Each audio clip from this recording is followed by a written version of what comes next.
تحفہ یہ مسلماں کو درس مبارک ہو، تحفہ یہ مسلماں کو درس مبارک ہو۔ الحمدللہ رب العالمین والصلاة والسلام علی نبینا محمد وعلی آلہ وصحبہ اجمعین، اما بعد۔ القاعدۃ الرابعہ ان مشرکی زماننا اغلظ شرکا من الاولین، لأن الاولین یشرکون فی الرخاء ویخلصون فی الشدہ، ومشرکو زماننا شرکہم دائم فی الرخاء والشدہ، والدلیل قولہ تعالی فَإِذَا رَكِبُوا فِي الْفُلْكِ دَعُوا اللَّهَ مُخْلِصِينَ لَهُ الدِّينَ فَلَمَّا نَجَّاهُمْ إِلَى الْبَرِّ إِذَا هُمْ يُشْرِكُونَ۔ شیخ محمد بن عبد الوہاب رحمہ اللہ چوتھا قاعدہ کے تحت فرما رہے ہیں ان مشرکی زماننا اغلظ شرکا من الاولین، کہ ہمارے دور کے مشرکین پرانے زمانے کے مشرکین سے کہیں زیادہ سخت شرک میں مبتلا ہیں۔ لأن الاولین یشرکون فی الرخاء ویخلصون فی الشدہ، کیونکہ پرانے زمانے کے مشرکین صرف خوشحالی کے زمانے میں شرک کرتے تھے، لیکن پریشانی و مشکلات کے وقت خالص اللہ کو پکارتے تھے، جبکہ ہمارے زمانے کے مشرکین خوشی و غمی، خوشحالی اور پریشانی ہر حال میں شرک کا ارتکاب کرتے ہیں۔ اور اس کی دلیل اللہ تبارک و تعالیٰ کا یہ ارشاد ہے فَإِذَا رَكِبُوا فِي الْفُلْكِ دَعُوا اللَّهَ مُخْلِصِينَ لَهُ الدِّينَ، پس جب یہ لوگ کشتیوں میں سوار ہوتے ہیں تو اللہ تعالیٰ کو ہی پکارتے ہیں اور اسی کے لیے عبادت کو خالص کرتے ہیں، پھر جب وہ انہیں خشکی کی طرف بچا لاتا ہے تو اسی وقت شرک کرنے لگتے ہیں۔ فَلَمَّا نَجَّاهُمْ إِلَى الْبَرِّ إِذَا هُمْ يُشْرِكُونَ، جب اللہ تعالیٰ انہیں خشکی کی طرف بچا لاتا ہے تو اسی وقت وہ شرک کرنے لگتے ہیں۔ یہ صورتحال پرانے زمانے کے مشرکین کا بیان اللہ تعالیٰ نے قرآن مجید کے اندر کیا ہے، ان مشرکین کہ جن کی طرف اللہ تعالیٰ نے اپنے پیارے نبی حضرت محمد مصطفیٰ صلی اللہ علیہ وسلم کو مبعوث فرمائے تھے۔ بھائیوں اور بزرگوں، اس زمانے کے مشرکین اور آج کے دور کے مشرکین میں کیا کچھ فرق ہے؟ تو ہم غور کرتے ہیں تو پتہ چلتا ہے کہ مشرکین مکہ نہایت جدی اور ہٹ دھرم تھے۔ وہ اپنے آباء و اجداد کی رسومات پر جان دینے سے دریغ نہیں کرتے تھے۔ وہ بتوں کی پجاری اور بت تراش تھے، ہر گھر میں بت موجود تھے، حتیٰ کہ خانہ کعبہ جیسا مقدس مقام پر بھی ان بتوں کی پلیدی اور نجاست سے ان لوگوں نے محفوظ نہیں رکھا تھا، خانہ کعبہ کے اندر بھی بتوں کو رکھ دیے تھے۔ ان کے عقائد باطلہ اور آرائے فاسدہ کا قرآن مجید نے جا بجا ذکر کیا ہے، لیکن ساتھ یہ بھی ذکر کیا ہے کہ جب وہ کسی مصیبت میں پھنس جاتے تو صرف اللہ وحدہ لا شریک لہ کو پکارتے اور کہتے، الہی ہمیں اس مصیبت سے نجات دلا، پس پھر ہم تیرے شکر گزار بندے بن جائیں گے۔ مگر جب ان کی مصیبت دور ہو جاتی تو وہ اللہ تعالیٰ کی کرم نوازی کو بھلا کر پھر اپنے بتوں کی طرف رجوع کرتے اور کہتے یہ سب کچھ ان کی طفیل سے ہوا ہے۔ چنانچہ قرآن کریم اس بات کا شاہد ہے کہ جب وہ کشتی میں سوار ہوتے اور کشتی کو موجیں چاروں اطراف سے گھیر لیتیں تو وہ لوگ سب کچھ بھول جاتے، پھر اللہ تعالیٰ یاد آتا اور اللہ تعالیٰ کو پکارتے۔ اللہ تعالیٰ نے ذکر کیا ہے قرآن مجید کے اندر کہ وہ لوگ کہتے تھے لئن انجیتنا من ہذہ لنکونن من الشاکرین، الہی ہمیں اس مصیبت سے نجات دے، پھر ہم تیرے شکر گزار بندے بن جائیں گے۔ لیکن جب کشتی ساحل سمندر پر پہنچتی تو پھر اللہ کے آستانہ کو چھوڑ کر اوروں کے در و دیوار کے سامنے سر جھکاتے۔ اللہ تعالیٰ نے فرمایا ہے فَإِذَا رَكِبُوا فِي الْفُلْكِ دَعُوا اللَّهَ مُخْلِصِينَ لَهُ الدِّينَ فَلَمَّا نَجَّاهُمْ إِلَى الْبَرِّ إِذَا هُمْ يُشْرِكُونَ، جب وہ مشرکین کشتی میں سوار ہوتے تو صرف اللہ تعالیٰ کو پکارتے اور دین خالص اللہ تعالیٰ ہی کے لیے سمجھتے۔ جب ان کی کشتی ساحل سمندر پر پہنچا کر نجات اللہ تعالیٰ انہیں دیتا تو پھر وہ لوگ شرک کرتے، یعنی کہتے کہ ہم نے فلاں بزرگ یا فلاں بت کے طفیل سے نجات پائی۔ آج کل کے مشرکین جو امت مسلمہ کے اندر خاص طور سے پائے جاتے ہیں، ہم ان کے حالات کا جائزہ لیں۔ میرے بھائیوں اور بزرگوں،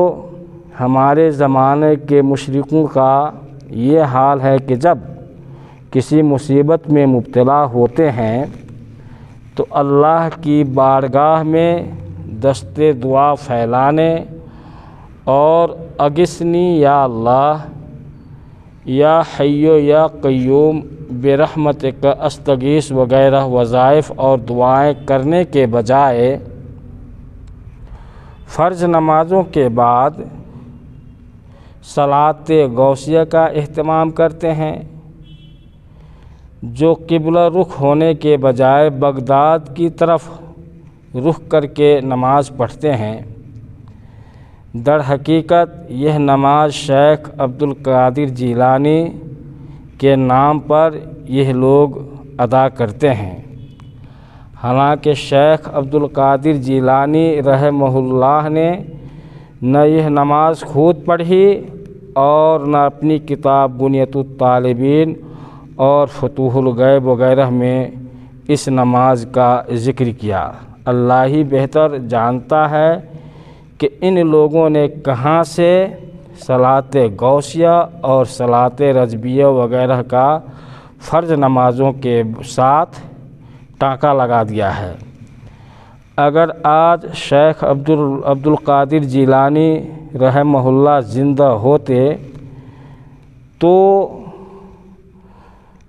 ان لوگوں پر خوش ہونے کے بجائے ان کے اس فعل پر، اس اعمال پر سخت ناراض ہوتے اور ان پر بدعتی اور مشرک کا فتویٰ صادر کرتے، کیونکہ یہ نمازیں وہ نمازیں ہیں جن کے متعلق قرآن اور حدیث کے اندر کوئی دلیل نہیں ہے، یہ خود ساختہ بدعتی اور شرکیہ نماز ہے۔ ہم پرانے زمانے کے مشرکین اور آج کے دور کے مشرکین کا موازنہ اور مقارنہ کرتے ہیں تو ہمارے سامنے یہ باتیں ظاہر ہوتی ہیں کہ دور حاضر کے مشرکوں اور مشرکین مکہ میں آخر کون سا نمایاں فرق ہے کہ جس کے باعث آج کے مشرکین کو اسلام کے شیدائی اور پرانے زمانے کے مشرکین کو اسلام کے دشمن تصور کیا جائے؟ کس بنیاد پہ؟ دراصل بات یہ ہے کہ دونوں فریق ایک دوسرے کے مماثل ہیں اور دونوں کے درمیان شرک اور مشرک ہونے میں، شرک کرنے اور مشرک ہونے میں کوئی نمایاں فرق نہیں ہے۔ اگر کوئی ظاہری فرق نظر آتا ہے تو بس یہی ہے کہ یہ لوگ مسجد میں آ کر پہلے برائے نام رسمی نماز پڑھتے ہیں اور پرانے زمانے کے مشرکین نماز کے منکر تھے، وہ نماز کی آڑ میں بتوں کی پوجا نہیں کرتے تھے بلکہ علل اعلان اپنے گھروں میں بت رکھے ہوئے تھے اور ان کے سامنے جھکتے تھے۔ یہاں یہ بات قابل غور ہے میرے بھائیوں اور بزرگوں کہ وہ مشرک اور کافر اللہ سے دور ہونے کے باوجود مصیبت اور تنگی کے عالم میں تمام سہاروں کو چھوڑ کر صرف اللہ رب العزت کی بارگاہ میں عاجزی اور زاری سے دعا کرتے تھے، جبکہ اللہ کا نام وہ لوگ سننا بھی نہیں پسند کرتے تھے، لیکن مصیبت اور پریشانی کے موقع پر صرف اور صرف اللہ تعالیٰ کو ہی پکارتے تھے، جیسا کہ اللہ تعالیٰ نے فرمایا فَلَمَّا رَكِبُوا فِي الْفُلْكِ دَعُوا اللَّهَ مُخْلِصِينَ لَهُ الدِّينَ۔ ان کے برعکس دور حاضر کے مشرکوں کا حال یہ ہے کہ مسجدوں میں جو صرف اللہ عز و جل کی عبادت کے لیے مخصوص ہیں، کہ صرف اللہ تعالیٰ ہی کی عبادت مسجدوں کے اندر کی جائے، اس کے باوجود بھی وہ مسجدوں میں آ کر یا شیخ عبد القادر جیلانی شیئا للہ یا غوث اعظم یا غوث المستغیثین وغیرہ شرکیہ وظائف کرتے ہیں اور دعا کرتے ہیں، اور اگر کوئی شخص ان کو ایسا کرنے سے روکے تو وہ لوگ چڑھ جاتے ہیں اس غیرت مند موحد کے اوپر اور الزام لگاتے ہیں کہ تم بزرگان دین کا بے ادب اور گستاخ ہو۔ لیکن مکہ کے مشرک اور کافر اللہ اپنے بزرگ کے نام کے وظائف تو نہیں کرتے تھے، انہوں نے مسجدوں اور مدرسوں کے نام غوثیہ اور جیلانیہ تو نہیں رکھے ہوئے تھے۔ پھر ان کا عقیدہ یہ بھی نہیں تھا کہ دنیا میں ایک قطب الاقطاب ہوتا ہے، کچھ ابدال ہوتے ہیں اور کچھ نقبا اور نجبا ہوتے ہیں۔ ان کا یہ بھی عقیدہ نہیں تھا کہ قطب الاقطاب کا علم اللہ کے علم پر حاوی ہوتا ہے اور اللہ کی قدرت پر پوری دسترس ہوتی ہے، نعوذ باللہ من ذالک۔ جبکہ آج کے مشرکین غوث، قطب، ابدال، نجبا، کیا کیا من گھڑت نام رکھے ہوئے ہیں اور اپنے بزرگوں کے علم کو اللہ تعالیٰ کے علم پر فوقیت دیتا ہے، اور لوح محفوظ میں جو کچھ اللہ نے لکھا ہے ان کے عقیدے کے مطابق لوح محفوظ کو ان کے بزرگان دیکھتے ہیں اور پڑھ لیتے ہیں، بلکہ تبدیل بھی کر دیتے رہتے ہیں، نعوذ باللہ من ذالک۔ تو شیخ محمد بن عبد الوہاب رحمہ اللہ نے اپنی کتاب القواعد الاربعہ کے اندر چوتھا قاعدہ کے تحت میں جو یہ بیان کیے ہیں کہ آج کے دور کے مشرکین پرانے زمانے کے مشرکوں سے بہت ہی خطرناک اور بہت ہی سخت ہے شرک میں، بالکل صحیح فرمایا ہے۔ اللہ تعالی شیخ کے خدمات کو قبول فرمائے، اور انہوں نے جو دعوت توحید پھیلانے کی کوشش کی، اللہ تعالی اس دعوت کو عام کرے اور لوگوں کو قبول کرنے کی توفیق عطا فرمائے۔ وصلی اللہ علی نبینا محمد وعلی آلہ وصحبہ اجمعین، والسلام۔ تحفہ یہ مسلماں کو درس مبارک ہو، تحفہ یہ مسلماں کو درس مبارک ہو۔